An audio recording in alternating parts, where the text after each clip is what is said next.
السلام عليكم ورحمة الله حبايبي، وحشتوني يا رب يا سندريلا، كوني بصحة وخير واهلا بيكي في اسرار سندريلا. النهاردة ان شاء الله هاخدكم معايا جولة للافينوس. ده مول كبير جدا، اشهر مول هنا في الكويت، عشان ان شاء الله هندخل ايكيا مع بعض. انا عارفة ان انتوا بتحبوه جدا. ده شكل الباركنج يا بنات. طبعا هو يعني مساحته مهولة، يعني مش هقدر اوصفها لكم. ده الباركنج بتاعه. زي ما انتم شايفين كده في لمبات خضراء، ده اللي هو في ان ده مكان فاضي، والناحيه التانية في مثلا لمبات حمراء، ده مشغول ان السياره واقفه فيه.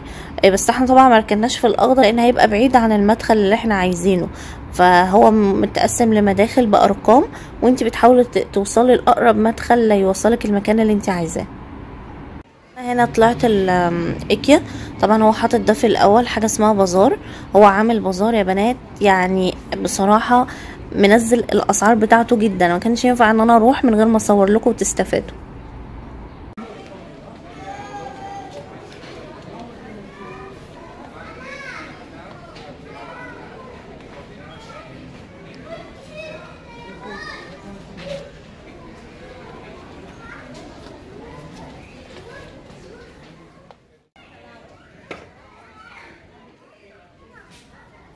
المرجحة دي احنا فعلا جبناها، وهصور لكم ان شاء الله، هتشوفوا شكلها واحنا مركبينها في البيت.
صراحة طبعا عشان انا محتاجة طاولة جانبية جنب السرير عندي.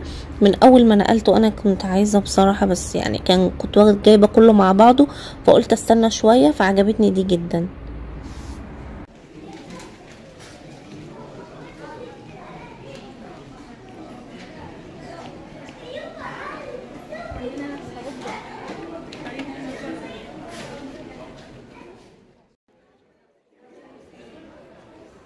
يعني من احلى الحاجات اللي عجبتني الشمعدان ده، بجد رهيب، تحفة جدا جدا جدا. نازل الاتنين بدنار، والشمع بتاعه من 2 وشوية لنص دينار بس. طبعا دي مجات ايكيا، يعني انا بحبها جدا، جايبة منها اللي هو الاتنين الاخضر ده. كنت بدور على حاجة لون تاني، بس حسيت ان هما مش هيليق معايا على المطبخ، بس رجعت تاني قلت ليه يعني ما جبتش. يعني متخيلين واحده كانت بنص وفي بربع هنا اللي هي الكوشه بتاعت الانتريه اللي بتتعمل في المخدات. بصراحه انا كنت محتاجاها، يعني اغير المخدات الجراي بالوان اللي هي تليق مع الوان الشقه، اللي هو الاحمر والبستاج الفاتح. كنت بس متردده في المقاس، وبعدين قلت اجرب الاول وبعد كده ابقى اشوف، وخلونا بقى نبقى نشوف شكلهم على الطبيعة عامل ازاي. وده يا بنات شكل الكوش اللي انا جبتها بتاعة المخدات. جبت اللي هي الحمرا دي، هتشوفوها طبعا، اكيد شفتوها في اول الفيديو، اللي هي الحمرا والخضرا. بصراحة كنت هجيب 2 اخضر و2 احمر، بس انا قلت اجرب الاول والمقاس بتاع المخدة وكده، بس الحمد لله طلع كويس. فعايزين نكمل بقى، هنجيب هنا مثلا احنا حاطين هنا اخضر، ويبقى هنا احمر، ونجيب في الجزء ده ايه الاخضر. حاسه ان هو ادى شكل احلى، صح؟ يعني ادى شكل حلو عن الجراي. كده كده اصلا الاساس بتاعنا جراي، فانا لو لعبنا في المخدات هيبقى شكله جميل. وزي ما قلت لكم في كل فيديو، دايما اقول لكم الحاجه ما بتجيش كلها مره واحده، واحده كل حاجه ان شاء الله. الساده اللي انا جبتهم كانوا نازلين عرض ل 750، دول اللي هو اللي فيهم تشجيره شويه نازله لنص النار. متخيلين الاشكال التحفه دي نازله لنص النار؟ يعني بجد بجد البازار ده عجبني جدا جدا، لان انا كنت دايما بدور على كوش وكده ومخدات، دايما كان بيبقى اسعارهم عاليه بصراحه. يعني شوفوا المنقط ده بنص. ودي كانت اخر حاجه. طبعا حاجات نازله الورد 350 وربع، واسعار حلوه جدا. انصحكم ان شاء الله ان انتوا تروحوا وتكونوا استفدتوا بالفيديو. اسيبكم بقى عشان انا جعانه جدا، ونروح نتغدى في مطعم ايكيا. مطعم ايكيا ده جدا هو بوفيه مفتوح، وبتختاري هو بيبقى الوجبات بتاعته مش كبير، يعني مش كتيرة، مش متنوعة قوي، بس بصراحة الأكل بتاعه بيبقى حلو. أنا يعني بحبه جدا.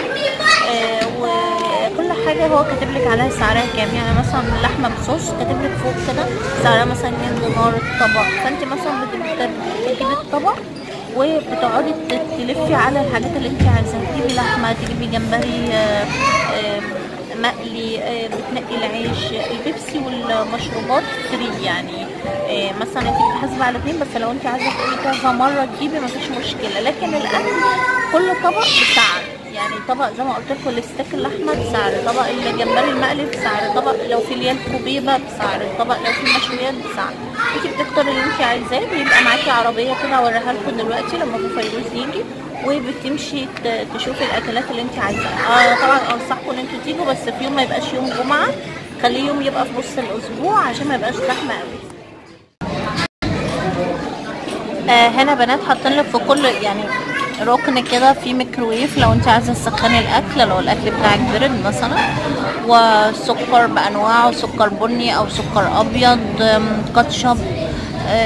يعني بصراحه هنا الخدمه حلوه جدا في ايكيا. يعني مش عارفه في مصر ايكيا اللي في مصر في موضوع البوفيه ده او لا.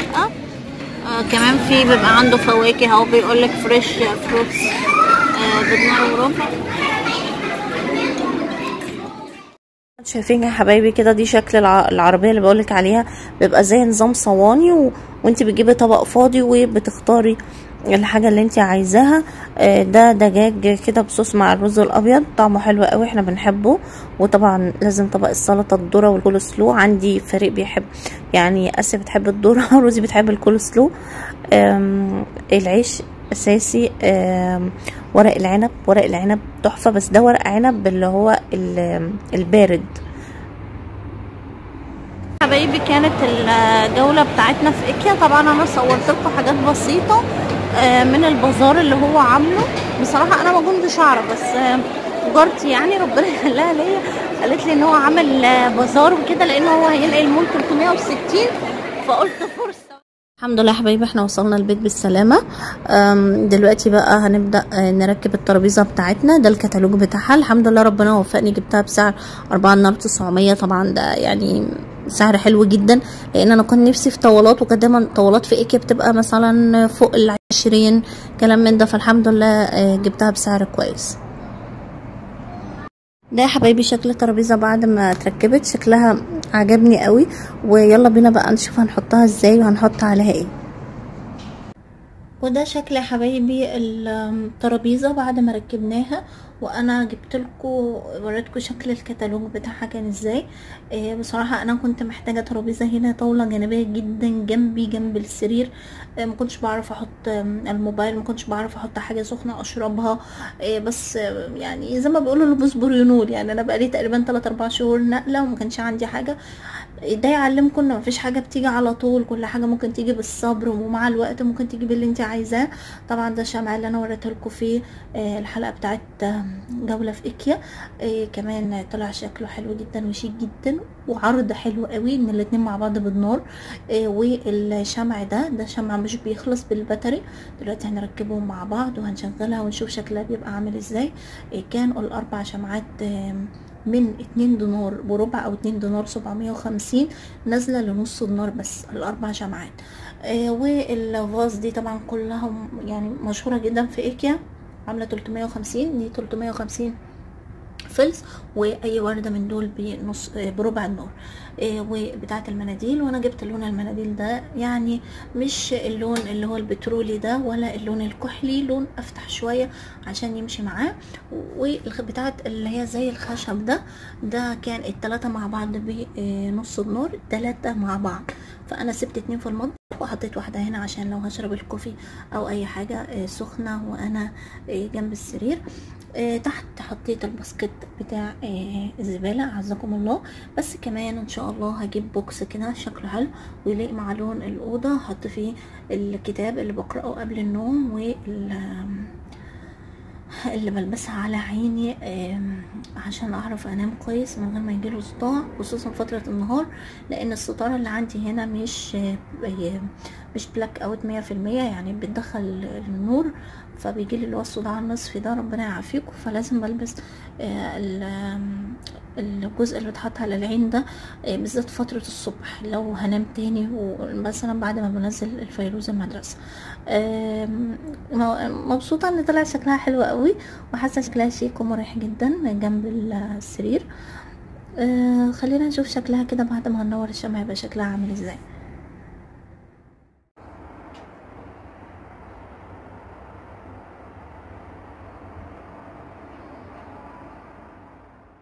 الجزء الشمعة اللي تحت بيتفتح كده بنات، وبتاخد شمعتين اللي هو البطارية العادية اللي هي بتاعة الساعة مش بتاعة الريموت، اللي هي الأعرض شوية. هما 2 هنحطهم وبعد كده هنشوف شكلها ازاي. يعني انا مش قادره اتكلم، طبعا شكلها حلو قوي قوي اكتر كمان ما توقعت، بجد شكلها شيك جدا، مديه روح حلوه قوي ودفى. وعاجبني فيها كمان ان هي مش شمع يعني، منعا طبعا للحريق والكلام ده، ربنا يعافينا. ف ايه رايكم؟ مستنيه طبعا اعرف رايكم في الكومنتات. مبسوطه جدا ان انا قدرت اجيب الحمد لله رب، يعني جبت الترابيزه دي كان نفسي فيها من زمان، بس بصراحه ايام ما كنا بنجهز كانت مش نازله عليها اي عرض، كانت عامله حاجه $20 مع طبعا من العفش كله، كانت صعبه قوي. فقلت ان شاء الله شويه شويه اجيبها. فسبحان الله البازار اللي هو عامله ده نازله $4.900، الرقم طبعا حلو جدا. والشمع شكله شيك قوي، والشمعدان شكله رقيق جدا. يا رب يكون الاحساس بتاعي واصل لكم، ويكون ادت لكم شويه كده باور وطاقه ايجابيه. ومبسوطه ان انا كنت معاكم جدا جدا جدا.